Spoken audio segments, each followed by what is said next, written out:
পক্ষ থেকে ডজন খানেক নোট অফ ডিসেন্ট আমরা দেই নাই। আমরা প্রস্তাবনা রাখলে যৌক্তিক মনে করে সেখানে আলাপ আলোচনায় আমরা ইতিবাচক মত দিয়েছি। এরপরে সংখ্যাগরিষ্ঠ দলের মতামতের ভিত্তিতে একটা চার্টার তৈরি হয়েছে। এটি হচ্ছে গণতন্ত্রের কথা, যে সংখ্যাগরিষ্ঠ যা বলবে বাকিরা তাই মেনে নেবে। কিন্তু আমরা দেখলাম না, কেউ কেউ তা মেনে নিতে রাজি নন। জুলাই সনদেই যদি আপনি গণতন্ত্রের প্রতি শ্রদ্ধা না দেখান, জাতীয় নির্বাচনে আপনি শ্রদ্ধা দেখাবেন কিভাবে?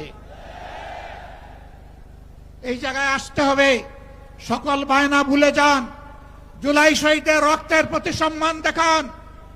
জুলাইয়ে যারা লড়াই করেছে বুক টাট করে, যারা পঙ্গু আহত হয়ে এখনো দুঃখে দুঃখে কষ্ট করছে, মেহরবানি করে তাদের বুকের ভাষা বুঝার চেষ্টা করুন। আমার ভাই